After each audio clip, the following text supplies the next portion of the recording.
नमस्कार, स्वागत है आपका। मैं हूं अभिषेक शुक्ल।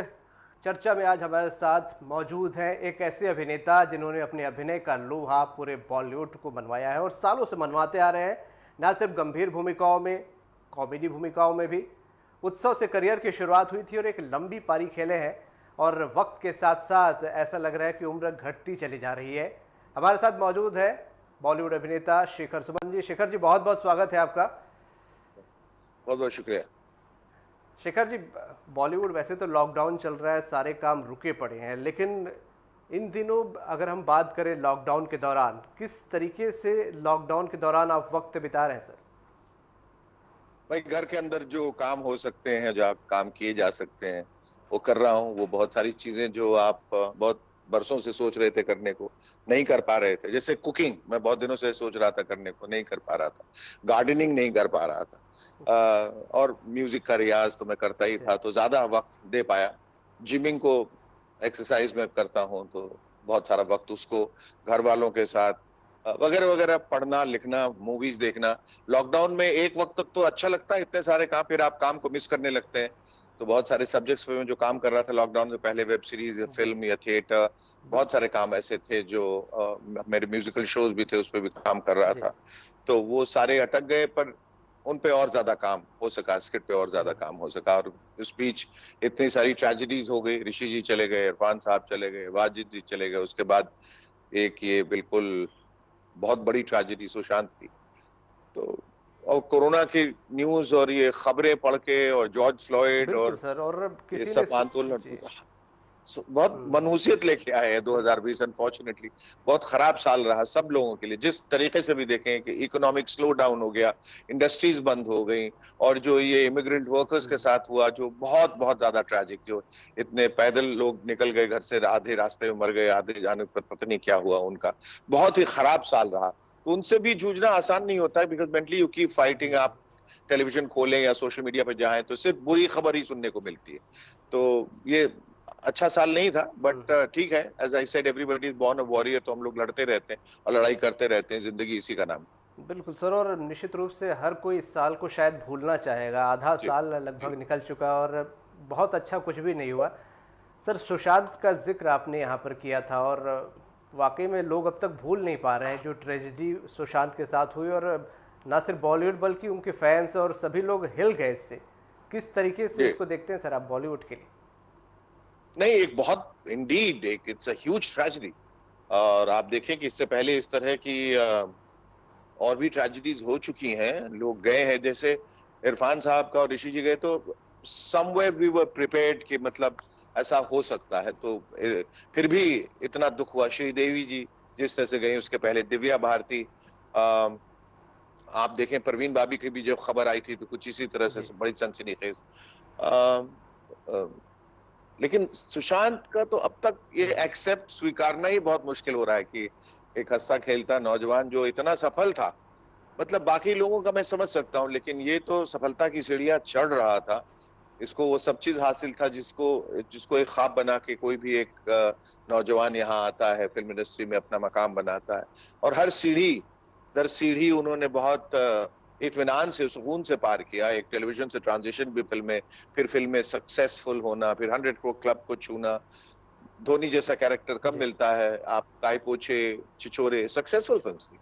और आप सोशली भी आप पहले से बेहतर हो गए। आप बांद्रा चले गए, आप फाइनेंशियल के जो हालात थे वो बेटर हो गए, आपकी लव लाइफ अच्छी थी, सब कुछ था। फिर ऐसा क्या हो गया अचानक कि ये अब ये एक्सेप्ट करना बड़ा मुश्किल हो रहा है कि ऐसा उसने किया होगा या ऐसा वो कर सकते हैं। और specially in in the G. Absence of a suicide note, जब कोई भी ऐसा एक ज़हीन इंसान, पढ़ा लिखा, और जो डायरीज लिखता है, जो पोस्ट करता है रोज इंस्टाग्राम पर, वो चला जाए और ये ना लिख के जाए कि इसके लिए किसी को और को दोषी न ठहराया जाए, और ये मैं अपने मर्जी से कर रहा हूँ, ये हजम नहीं हो रही है ये जी। बात। जी। और जो भी तथ्य जो उभर के आए हैं इर्द गिर्द, पहले घटनाक्रम को देखते हुए, जो हम सीक्वेंशियल इवेंट्स अगर देखें, और जो प्राइमा फेसी एविडेंस जो है को देख के ऐसा लगता है कि ये नैरेटिव तुरंत क्यों सेटअप कर दिया गया कि ये आत्महत्या है।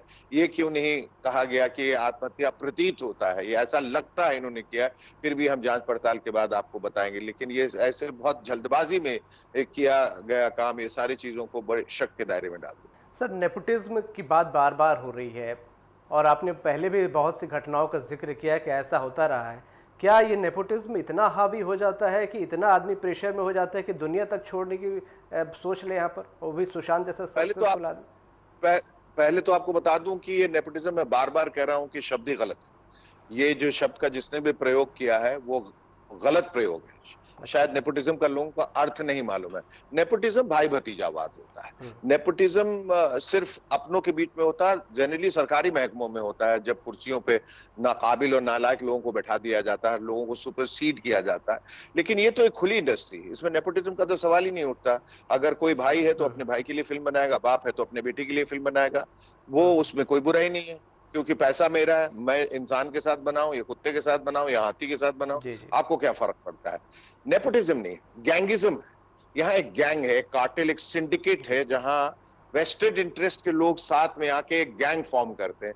आप एक तरह से इसको माफिया कह लीजिए, गुंडागर्दी कह लीजिए, जो सब चीज को कब्जे में कर लेते हैं। फिर उनके मन मुताबिक ही सब कुछ इंडस्ट्री में चलता है। कौन रहेगा, कौन जाएगा, कौन टिकेगा, कौन मरेगा, कौन दरकिनार होगा, कितने थिएटर्स हैं, वो कितने हमारे हक में आएंगे, कौन सी डेट में हम फिल्म रिलीज करेंगे, कौन सा गायक होगा, कौन सा म्यूजिक डायरेक्टर होगा, कौन बगावत पे उतरा है, किसको हटाना है, किसको गिराना है, किसको चढ़ाना है। उनके अपने पीआर मशीनरी भी साथ में काम करती है। उसमें कुछ चाटुकार जर्नलिस्ट भी रहते हैं, आई एम सॉरी टू से, जो जिनको गिराना है उनकी वो समीक्षा करके उनका मॉरल डाउन करते हैं, मोरल डाउन करते हैं, उनको ये बार बार बताते हैं, उनकी सेल्फ स्टीम को खत्म करते हैं। तो ये एक पूरी एक प्रक्रिया होती है, और ये जो कार्टेल है, ये सिंडिकेट जो है, उसमें शामिल होता है। तो कभी कभी ये हो सकता है कि आपको इतना मजबूर कर दे और इतना हताश कर दे, निराश कर दे कि आप कुछ कठोर कदम उठा सकते हैं, पर फिर भी मैं मानने को ये तैयार नहीं हूं कि उस वजह से आदमी इतना टूट जाएगा कि वो आत्महत्या कर लेगा। चाहे वो प्रोफेशनल राइवलरी हो, चाहे वो कुछ और हो। आई डोंट थिंक सुशांत जो है वो इस किस्म का इंसान था जिसने ये कह रखा था कि अगर सब कुछ खत्म हो जाएगा तो मैं कैमरा लेके अपना होम वीडियो बनाऊंगा। उसको आई डोंट थिंक कि वो इतना ओवर एम्बिशियस था, और रहा भी होगा। तो चूंकि वो सक्सेसफुल था और आगे ही बढ़ रहा था, ये नहीं था कि उसकी तमाम फिल्में फ्लॉप पे फ्लॉप हुई जा रही थी। हाँ, ये जरूर था कि उसके पास जितनी फिल्में आई थी उसमें से कुछ अहम फिल्में जो है उसके हाथों से छीन ली गई, पर ये वजह काफी नहीं थी, मैं समझता हूँ, सुशांत के लिए आत्महत्या करने के लिए। इसके पीछे वजह जो है वो हमें ढूंढनी पड़ेगी, और इसीलिए मैंने जस्टिस सुशांत फोरम है जो उसका गठन किया है, और मैं चाह रहा हूं और जनता भी चाह रही है। मैं तो सिर्फ एक आवाज हूं, और मैं चाह रहा हूं कि सब लोग इस आवाज से मिलके एक गूंज बने, और वहां जहां ये हमें दबाव डालना है, एक सीबीआई प्रोब, एक सीबीआई इंक्वायरी जरूर हो, ताकि हम सच्चाई तक पहुंच सकें, और इस पूरे घटना को हम एक क्लोजर दे सकें, इस मौत को। सर, आपने फोरम की बात की, ये फोरम किस तरीके से आप चाह रहे हैं कि काम करे, किस तरीके से लोग इससे जुड़ सकते हैं? क्योंकि आपने ये बात सही कही कि ना सिर्फ बॉलीवुड या आप जैसे लोग, बल्कि आम जनता चाह रही है कि इस पर्दा हटना चाहिए। क्या वजह रही सुशांत की मौत की? जी बिल्कुल। और वो मैं समझता हूं कि देखिए, जनता अब बहुत जागृत है, जनता अब बहुत होशियार हो गई है, वो देख सकती है पर्दों के आर पार।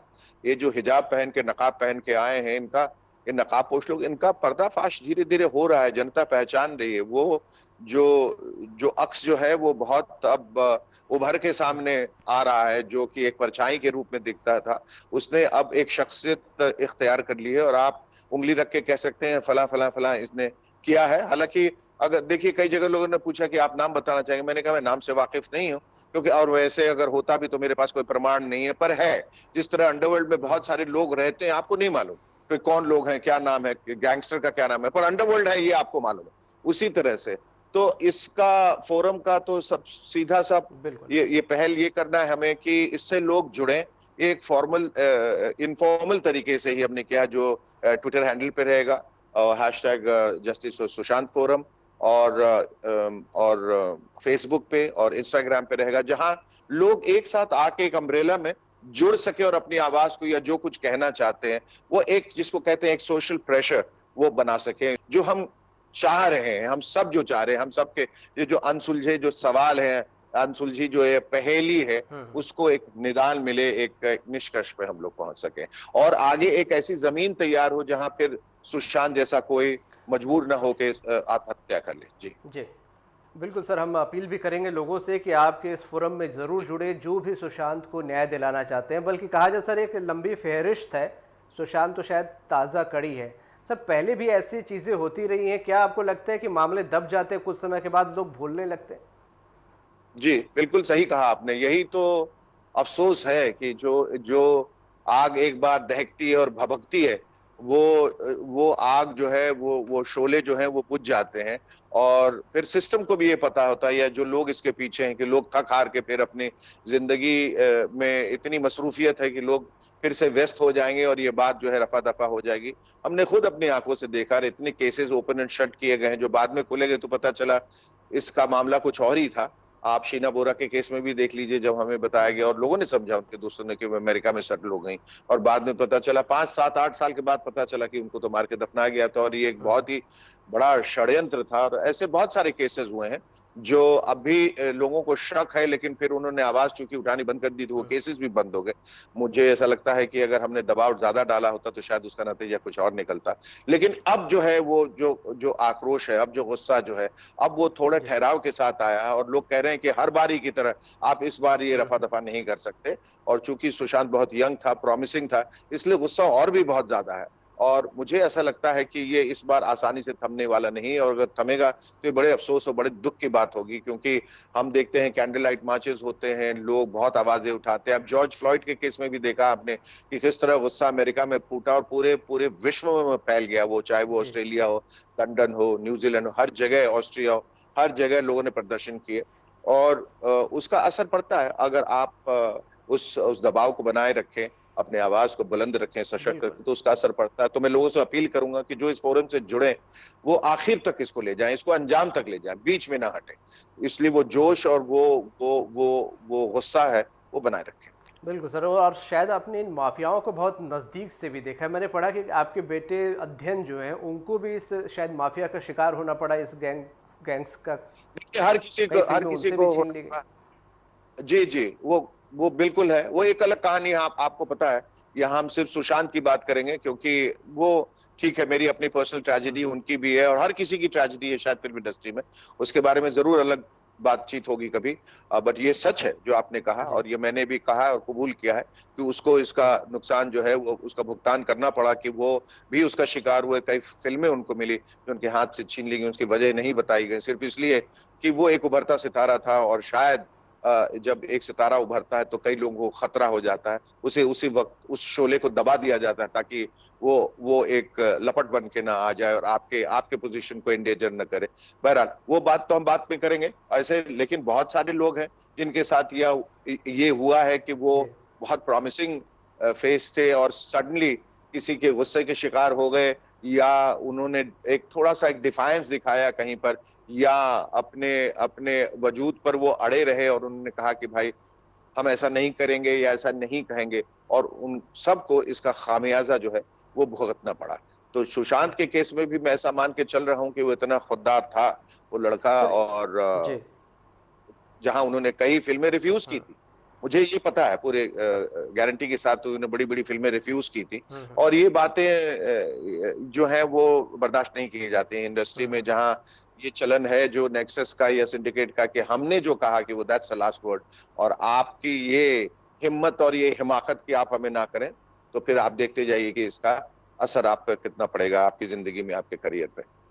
शेखर जी, आपने भी लंबा स्ट्रगल किया है, आप भी मुखर तौर पे बोलते रहे हैं, लोगों पे कमेंट करते रहे हैं, और क्या इसका नुकसान आपको भी झेलना पड़ा कभी? बिल्कुल बिल्कुल बिल्कुल बिल्कुल झेलना पड़ा। और मैं उनको समझा के थक गया कि बतौर अभिनेता मैं एक रोल कर रहा हूँ। समझिए, मैं किसी शो में भी अगर होस्टिंग करता हूँ, मेरे लिए वो एक रोल है और मुझे एक स्क्रिप्ट दी जाती है, बाकायदा मैं उस स्क्रिप्ट को देखता हूँ, याद करता हूँ और बोलता हूँ। मेरा कोई पर्सनल एजेंडा नहीं है, लेकिन चूंकि जाने अनजाने आपने बोला है और जिन लोगों के बारे में बोला, मैंने कहा कि उनके खिलाफ अगर कोई भी बात की जाएगी तो फिर उसका नुकसान आपको भुगतना पड़ेगा। ये मुझे मालूम था कि कुछ लोग हैं जो ये बस खार खाए बैठे हैं कि इसने हमारे बारे में बोला तो हम इसका बदला जरूर लेंगे, और जो बदला वो शायद मुझसे नहीं ले पाए, मेरी पोजीशन की वजह से या जो भी कह ले ताकत की वजह से या जहां मैं था, तो फिर उसका भुगतान जो है वो अध्ययन को करना पड़ा। उन्होंने कहा कि उससे ज्यादा दुख पिता को जब मिलेगा जब बच्चे को नुकसान पहुंचाया जाए, तो वो उन्होंने करने की कोशिश की। पर ठीक है, हिम्मत मर्दा मदद खुदा, हम लड़ते गए। सुशांत के केस के बाद से सर बहुत बड़ा वर्ग है हिंदुस्तान में जो कि इंडस्ट्री में करियर बनाना चाहता था, पर अब शायद हिम्मत नहीं पड़ रही, बहुत लोगों की हिम्मत टूट गई है। और जो वहाँ मौजूद हैं, स्ट्रगल कर रहे हैं, उनके माँ बाप जहाँ अपने घरों में बैठ के बहुत चिंतित है। शायद हर किसी के पास, जैसे आप एज ए फादर मौजूद हैं अध्ययन के साथ, हर किसी के माँ बाप तो मौजूद नहीं, वो बहुत डरे हुए हैं। उनके लिए क्या कोई मैसेज देंगे? जी, वो बहुत ज्यादा चिंतित है। देखिए, अध्ययन भी एक बहुत ही एक डार्क फेज से गुजरा अपनी जिंदगी में, जो बहुत काफी करीब था जो सुशांत ने किया। वो चूंकि हम थे, उनके माता पिता यहाँ थे, रिश्तेदार थे, दोस्त थे, हमने उसको संभाला, बताया, समझाया कि संघर्ष का नाम जिंदगी है, और ये भी समझ लो कि मैं तुम्हारी पैरवी कहीं नहीं करने वाला हूँ, कि तुमने खुद चुनी है ये राह, तुमको अपनी लड़ाई खुद लड़नी पड़ेगी। और ऑफ कोर्स संभालने के लिए हम हैं वहां पर, अगर कोई इसमें तकलीफ आती है हम लोग हैं, what are parents meant for, लेकिन हम लोग रहेंगे। लेकिन ये जो लड़ाई है, जहां जो तुम्हें दरवाजा खटखटाना है, ये बताना है कि मुझ में हुनर है, मुझे काम चाहिए, ये तुम्हें खुद करना होगा। मैं फोन करके किसी को नहीं बोलने वाला हूँ कि ये मेरा बेटा है और इसको काम चाहिए तो आप काम दीजिए, ये तुम्हें खुद करना पड़ेगा। तो ये जो लोग अभी बाहर से आ रहे हैं, और छोटे शहरों से खास तौर पे जो सुशांत के साथ हुआ है, वो बहुत ही खौफनाक है। और मेरे ख्याल से वो लड़के बच्चे तो फिर भी अपनी ताकत लिए यहाँ चले आएंगे, लेकिन वो पेरेंट्स अपने दिल को कैसे मनाएंगे? उनको हमेशा ये डर बना रहेगा कि मतलब जो सुशांत का हश्र हुआ शायद मेरे बच्चे के साथ ना हो, क्योंकि सबको इस आग से होके गुजरना है। तो वो कहीं न कहीं बैक होम वो बहुत चिंतित रहेंगे, बहुत ज्यादा शायद मना करेंगे कि तुम इस राह पे मत चलो या इस इंडस्ट्री में मत जाओ, क्योंकि ये बहुत ही फियर्सली कंपेटिटिव इंडस्ट्री है और इसके स्टेक्स बहुत हाई हैं।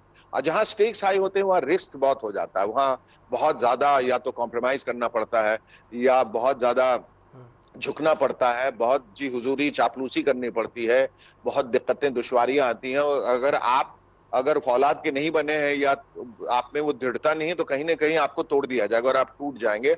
और कभी कभार ये केसेस जो हुए आत्महत्या के पहले भी हो चुके हैं, वो शायद अनजान से नाम है इसलिए हम वो एक गुमनाम मौत मर गए, पर बहुत सारे स्ट्रगलर्स के साथ ये हुआ है, या तो उनको उनको उनको उनका सफाया कर दिया गया है, या उन्होंने आत्महत्या कर ली है, या वो एस्कॉट बन गए हैं, या कुछ गलत राहों में, या ड्रग एडिक्ट बन गए, या कुछ बहुत बुरा भी यहाँ होता है। ये आसान नहीं है। ये फिर भी मैं कहूंगा कि द इंडस्ट्री इज फैंटास्टिक, क्योंकि इतने लोगों को काम देती है ये, और लोग इस इंडस्ट्री की वजह से पूरी एंटरटेनमेंट इंडस्ट्री जो खड़ी है, जो पूरी दुनिया में भारतीय कलाकारों का नाम है। लेकिन अच्छे बुरे लोग हर जगह होते हैं जो इंडस्ट्री को एक बुरा नाम देते हैं। इंडस्ट्री कोई बुरी नहीं होती, क्योंकि इंडस्ट्री काम देती है, लोग अच्छे बुरे हो सकते हैं। तो उन लोगों का सामना करना है आपको, और पूरी हिम्मत के साथ और आगे बढ़ते रहिए। और कोई भी आपके साथ कुछ आप पे जुल्म करे, अन्याय करे, तो उसके खिलाफ आवाज जरूर उठाइए। और एक फोरम भी इसलिए तैयार हुआ, एक जमीन भी इसलिए तैयार हुई कि अब जनता आपके साथ है। और जिस तरह से मी टू मूवमेंट के दौरान और उसके बाद पोस्ट, उसका जो आफ्टरमाथ था, ये कि लोग अब डर गए। पहले बहुत स्वच्छंदता और आजादी के साथ और उच्छृंखल होके करते थे कि मेरा कोई कुछ नहीं बिगाड़ सकता। अब उनको मालूम है कि इसका बैकलैश क्या हो सकता है, इसकी सजा कितनी कड़ी हो सकती है। तो अब वो ऐसा नहीं कि बंद हो गया है, लेकिन मेरे ख्याल से बहुत खौफ की वजह से अब लोग ये हिमाकत और ये हिम्मत नहीं करेंगे। उसी तरह ये जो आवाज जो उठी है, उसके बाद ये जो लोग हैं वो काफी डर गए हैं, जो इसके पीछे हैं, कि आगे अगर कुछ ऐसा हुआ और फिर किसी की हालत सुशांत जैसी हुई, तो फिर बात जो है वो बहुत गंभीर हो सकती है। सर, आपने बहुत से अच्छे लोगों की बात की, बहुत से अच्छे लोग भी हैं, और हम भी देखते हैं कि बहुत से लोगों की आइडियल बॉलीवुड में मौजूद हैं, पर हर कोई आप जैसा मुखर होकर खुलकर क्यों विरोध नहीं कर पाता, क्यों नहीं बोल पाता? जितनी आवाज़ें सुशांत की मौत के बाद उठी, पहले मदद के लिए क्यों नहीं उठती? मुझे नहीं मालूम कि ये क्या चलन है, ये किस तरह के लोग हैं, ये पत्थर दिल लोग हैं, ये हार्टलेस हैं, ये संगदिल हैं, जो बोलते कुछ हैं करते कुछ हैं। उनको लगता है कि किसी के जाने के बाद अगर हम ट्विटर पे आंसू बहा दें या इंस्टाग्राम पे जाके बोल दें या कुछ फोटोग्राफ्स पोस्ट कर दें, तो हमारी जिम्मेवारी वहीं खत्म हो जाती है कि भाई हमने कहा था परिवार है, परिवार में से कोई गया, बहुत दुखी है, RIP, रेस्ट इन पीस कह दिया, कंडोलेंसेस दे दिया और बात वहीं खत्म हो गई। तो मुझे बहुत अफसोस, बहुत दुख होता है कि सुशांत के मामले में किसी ने आवाज ही नहीं उठाई। मतलब जो जिस तरह से और लोग उठा रहे हैं, जनता उठा रही है, अगर आप कहते हैं ये परिवार है, और खास तौर पे उन लोगों से मैं उम्मीद कर रहा था जिनके पास सुशांत ने गुहार लगाई थी या सुशांत पहुंचे थे और कहे थे कि मैं तकलीफ में हूं, और वो जानते भी थे सुशांत की तकलीफ को। मुझे तो ये नहीं समझ में आ रहा कि वो मदद के लिए गए क्यों नहीं सुशांत के पास।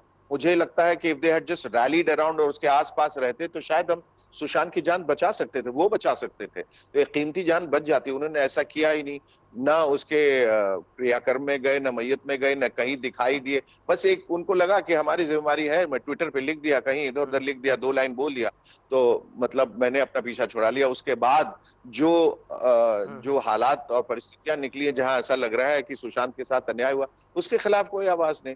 और मुझे इस बात का भी दुख है कि जो main stream national news channels हैं, उन्होंने भी इसको दरकिनार कर दिया। उनकी क्या तकलीफ है, ये वो भी तो इस मुहिम को आगे बढ़ा सकते थे और उनका बड़ा हाथ होता है इसमें। अगर वो ही पीछे हट जाएंगे तो ऐसा लगता है कि कहीं ना कहीं वो मीडिया भी बिका हुआ है या वो भी किसी दबाव की वजह से ये नहीं बोल रहा है। तो ये बड़े बड़े हैरत करने वाली बात है और बहुत अफसोस की बात, ये दोनों बात। बिल्कुल शेखर जी, बहुत शुक्रिया हमारे साथ बात करने के लिए। हम उम्मीद करते हैं आपने जो मुहिम चलाई है इस बार ज़रूर अंजाम तक पहुंचेगी और मीडिया भी बिल्कुल चाहता है कि खुलासा हो, सच सामने आए, यही मकसद हमारा है। बहुत शुक्रिया हमारे साथ जुड़ने के लिए। तो हमारे साथ शेखर सुमन जी थे, बॉलीवुड की ताज़ा हालात पर बात की उन्होंने और बहुत मुखर होकर एक फोरम बनाया है जो कि सुशांत को जस्टिस दिलाने की ओर बढ़ रहा है। उनके पिता से भी वो मिलने जा रहे हैं, लोगों से भी अपील की है कि अंदर जो आग है सुशांत की मौत के बाद जो लोगों के अंदर है उसे बुझने न दे, उसे एक न्याय पाने तक चालू रखे, आग उस आग को बना कर रखे। चर्चा में फिलहाल इतना ही।